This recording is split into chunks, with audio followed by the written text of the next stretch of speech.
In the last video, we designed a differential amplifier, that is a single stage op-amp, and if you remember, this is the schematic of a differential amplifier. And after the design, we concluded that a single stage op-amp or a differential amplifier cannot provide much gain. We need more gain in an op-amp, but a differential amplifier cannot provide much gain. So what we need is we need a two-stage op-amp. That is, initially we had a differential amplifier. It has some gain. Suppose it is A1, and we need one more gain stage, A2. Then only we get a high gain operational amplifier. So what we will connect here, we have this is a differential amplifier, and we need one more gain stage. The simplest gain stage or the simplest amplifier we can think of, common source amplifier. And let's see how it looks like when we connect a differential amplifier, when we connect a common source amplifier after a differential amplifier. So we have the circuit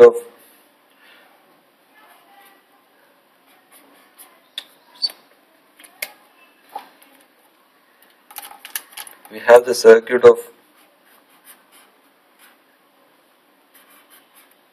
differential amplifier.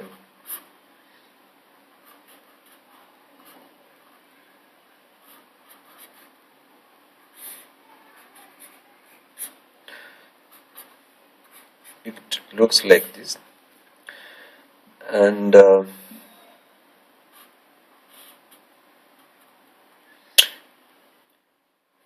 is the output of this amplifier. That means this point is this point, output of the differential amplifier. Now we need to connect a common source amplifier here. So we have two options. We have two type of common source amplifier. We have a common source amplifier where we connect the input to NMOS, and you connect a current source or some other load, or even you can connect a resistor as the load. The other option you have is you apply input to the PMOS, and here the output will be taken from here, and in this case you are using PMOS as an amplifier, and you are taking output from here. So here it is NMOS, here it is PMOS. So which kind of amplifier, both of them are common source amplifier, but which one will you use here? So that depends on, you can use the NMOS also, or you can use the PMOS. But if you use the NMOS connected common source amplifier, the swing will be limited. I am not going to the details of that. You can connect a NMOS here, and you can check how much the swing is coming. And the swing limit we already discussed in detail in the design of differential amplifier. So I am not going into the detail. But if you connect the PMOS, you will get a very good swing and other properties. So I am directly connecting the PMOS type of common source amplifier, and if you want, you can connect NMOS and check how much the swing is coming. So I am saying that the swing is very limited if you are connecting the NMOS. So if you connect the PMOS here,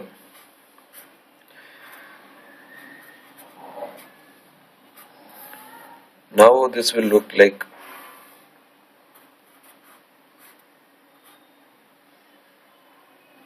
this. It's a bias voltage we have to apply here, and you will take the output from here, and we are considering a capacitive load here. Initially, in a single stage op-amp, we connected the capacitive load to the output. But here we have one more stage, and now you have to identify that this stage up to this is the differential amplifier, and this is the common source amplifier. It's a simple common source amplifier. Instead of this resistor, we connected a current source and we implemented the current source using a MOSFET. I think all these things will be familiar to you. So let's check what is the problem with this connection.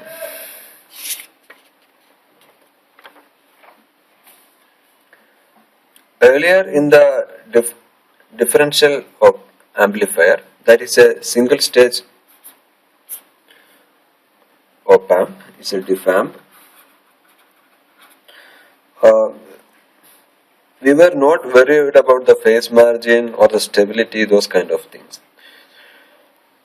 Because a differential amplifier is a single stage opamp, and it is a single pole system. If we draw the small signal analysis, we already did the small signal analysis for a diff amp, but if we do it again, you can see it is this is the V in plus minus, and you have GM times V in,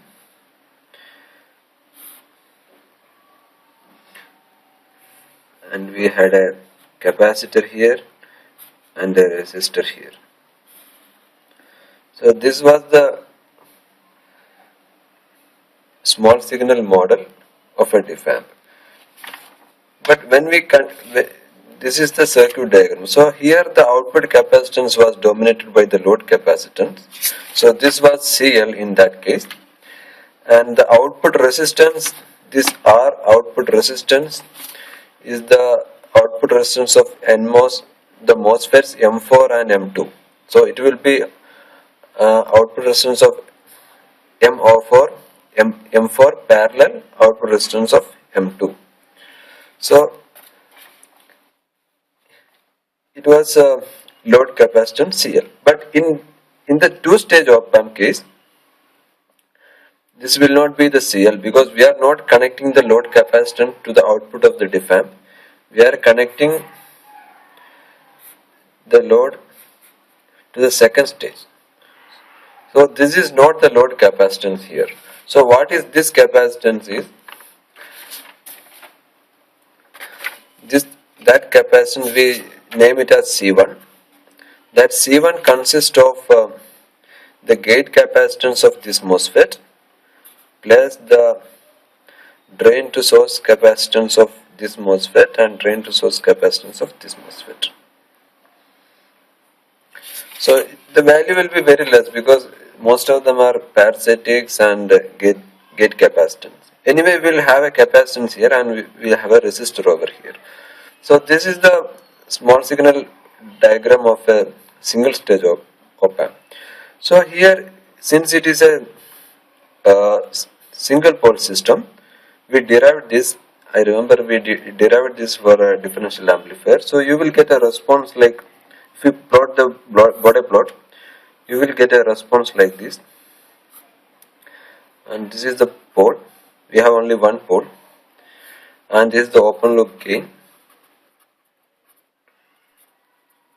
This is the open loop gain. And this is the gain bandwidth product. And initially the phase will be 0 and it will go to minus 90. So when you check the phase margin, I think you are familiar with the concept of phase margin, gain margin, stability, those kind of things. I'm not explaining those things here. If you check the phase margin here, you will get near 90 degree phase margin. So you are very safe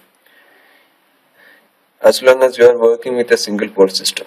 But here we have one more amplifier connected here. So this is the output of the first stage. Let's call it as V1.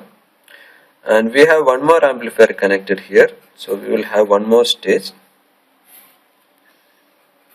Call it as GM1 V in. And this is GM2 instead of V in, it will be amplifying the output of this point. So GM to V1. Here also it will have one capacitance and one resistor. So what is this capacitance? So if you see this diagram, the output is, this is the output of the entire amplifier, second stage, and it is connected to the load capacitor. So even though it will have some parasitics capacitance of this and this, since the load capacitance will be very high, we can neglect the other capacitance and we can say that this capacitance is the CL, is the load capacitance. But for the time being, we call it as C2 for the capacitance of the second amplifier. And the output resistance, the resistance here, call it as RO2 and RO1. The output resistance RO2 will be the output resistance of this MOSFET parallel the output resistance of this MOSFET. This is RO1 or RO2 something, and the output will be parallel of these two. This is the output resistance of this MOSFET, not RO1, RO2, output resistance of this MOSFET. And this is the output of the entire system. So if we check this, the things are different now, because this is not a single pole system now. This is a two pole system. We have one RC circuit here and another RC circuit here, and effectively this will be a two pole system.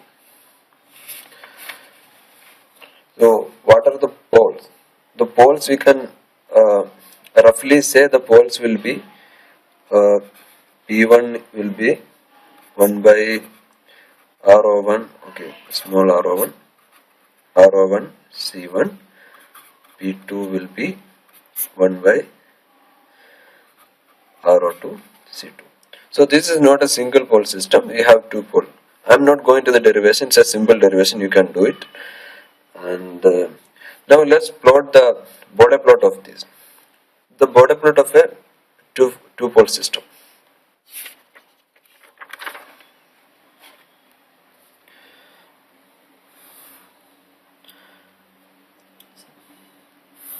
So this is the frequency, this is the open loop gain, and this is the first pole P1. So after the first pole, it will be, slope will be minus 20 dB per decade, and this is the second pole P2, and after that it will be minus 40 dB per decade. So this is the open loop gain. So this is in dB, this is in log of frequency.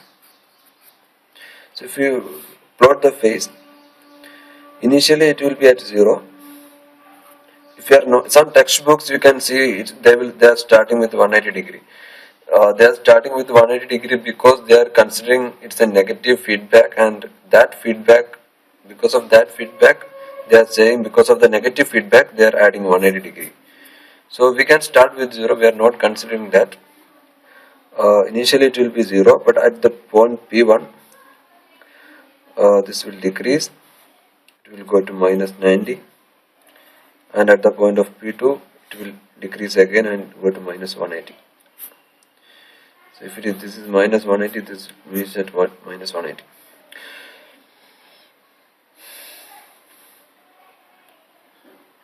So this is minus 90, this is minus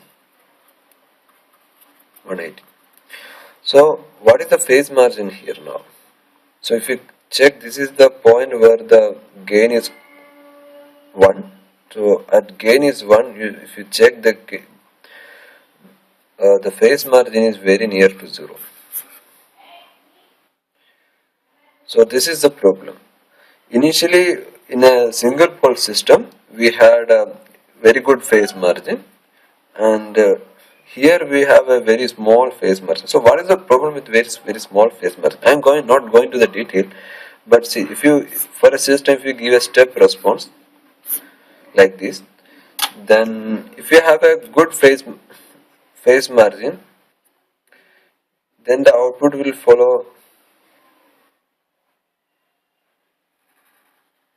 kind of this. And if the phase margin is very less, you will get all ringing and finally it will settle down. So we don't want this kind of ringing. So to remove the ringing, this is not exactly correct, but I'm just showing that to remove the ringing and to get a smooth response, we need a phase margin, and the phase margin should be minimum 45%. And if you have a phase margin of 45 degree, if you have a phase margin of degree, it is very good. Minimum phase margin required is 45 degree to ensure the stability and kind of tolerable ringing and all. So here we have a problem with the phase margin and we cannot proceed like this. So what we have to do, we have two poles and you will be familiar with the concept of dominant pole system. So what we'll do, we'll consider this P1 as the dominant pole and we will move this pole to here, such that the entire system will look like single pole system. I will explain, then you will do better. See, we have one pole P1 here, and we moved the P1 such a way that the gain crosses 1 or 0 dB, gain crosses 0 dB before the P2 comes.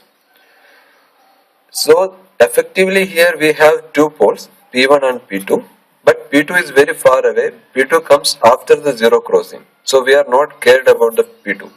So something coming after 0 dB or after the gain 1 will not have any effect. So we move the pole to very far away and P1 is the dominant pole now. So effectively we have a single pole system even though we have two poles. So this is the basic idea of compensation also. For this process we call it as compensation. So how we'll move this pole P1 to this side? That is the next issue. So this is the circuit diagram, and P1 is with R01 and C1, P2 with R02 and C2. So if we want to move P1 or P2, it's up to us. We can move any of the pole, but C2 will consist of the load capacitance and those things. So we cannot have much control on the load capacitance. So we cannot determine what is the load. Okay, but C1 we can play with. It's kind of value that we can play with. So if we increase the value of C1, you can move the pole. If you increase the value of C1, then R01 C1 will be very high and 1 by R01 C1 will be very less. That means the pole is moved to left. So, okay, let's plot this once again.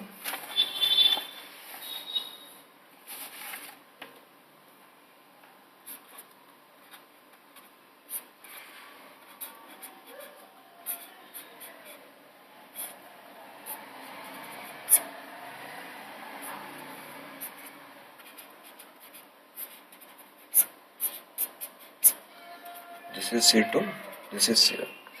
So we found that we want to move the P1, that is 1 by R1 C1, and we want to increase the C1. So to increase the C1, we can connect a other capacitance in parallel with C1.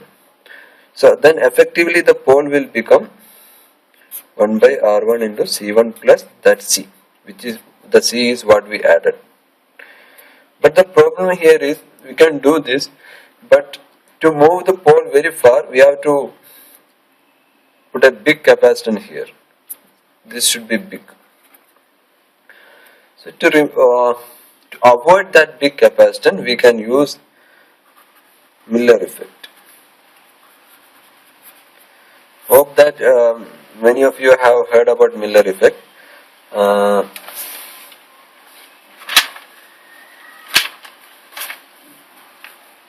Okay. In the simple way you can have this Miller effect is, if we have a amplifier with negative gain, and in the feedback path you have a capacitance C. So this is equivalent to having a capacitance of C into 1 plus A in the input, and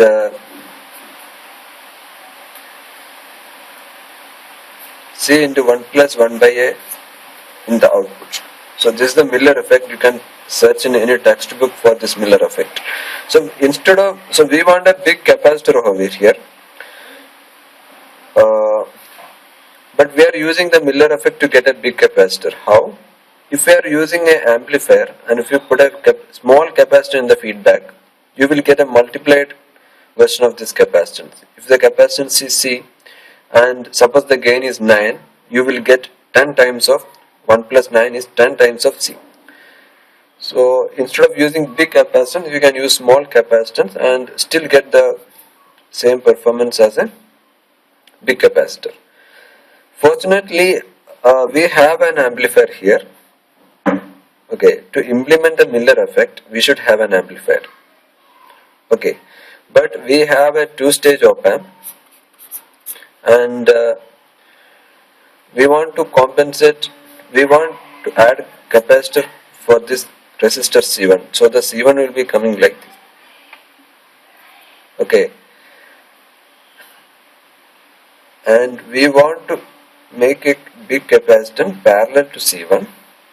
So what we can do, we have an amplifier here. We can connect a capacitor over here. So and this part will become a Miller capacitor.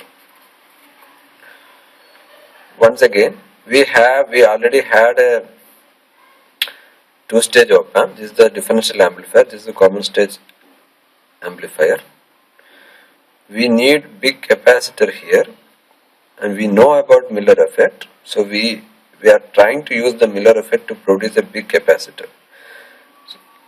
So according to the Miller capacitance, we will get C1 here. It was already there.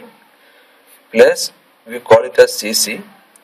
We will get another capacitor CC times 1 plus gain of the amplifier. If A is the gain, we will get this. And this is the second stage of the op-amp.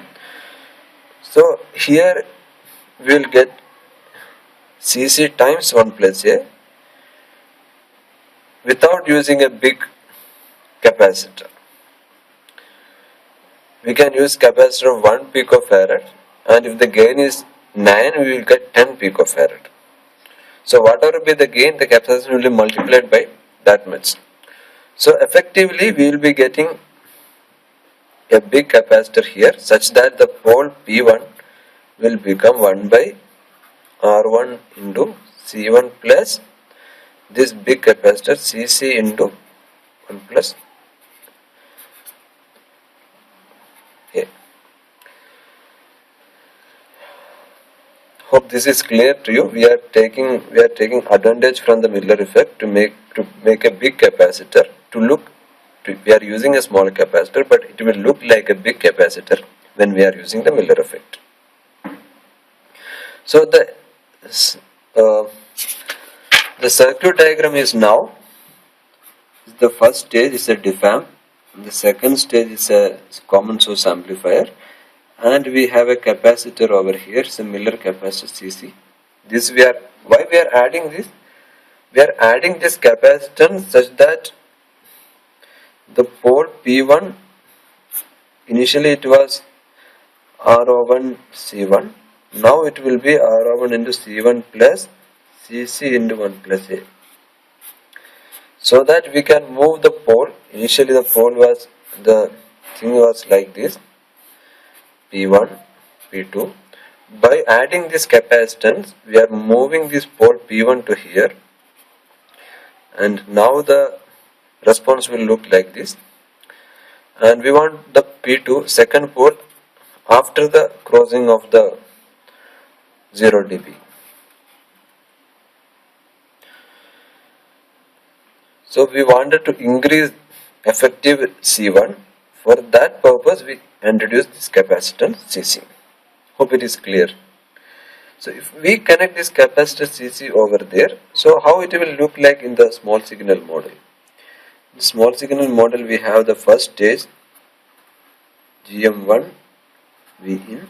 So this is the V in plus minus V in, and we have initially we had C1 and this output resistance R01. So this point is V1 we call initially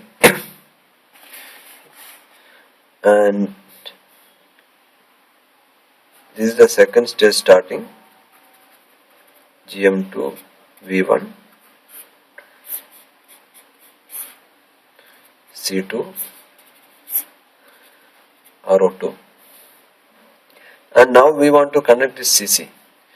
So we will be connecting CC from the output of the first stage, that is output of the diff amp, so it is here, and the input of the from the output of the diff amp to the output of the, this is the output of the second stage, from the output of the first stage to the output of the second stage.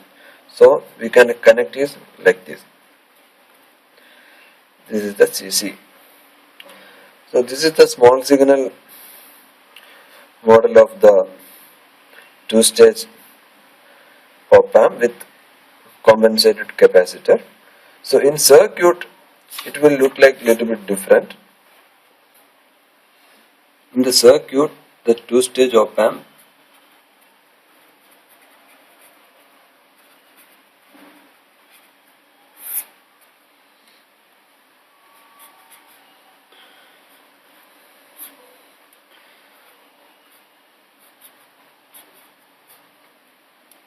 this is a diff amp and we are very familiar with this.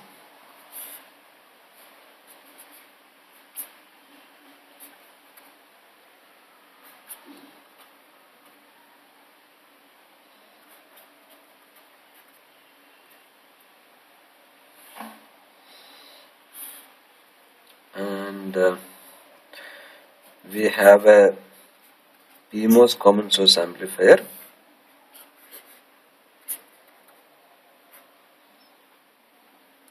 So this is the same bias we are using here, and the output of the diff amp is connected to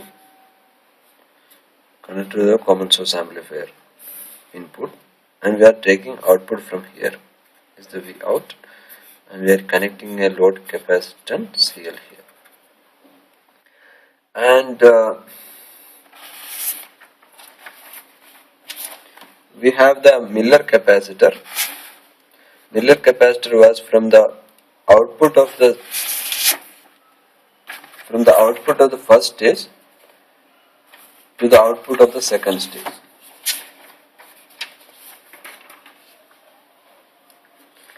This is the Miller capacitor, is the output of the first stage to the output of the second stage.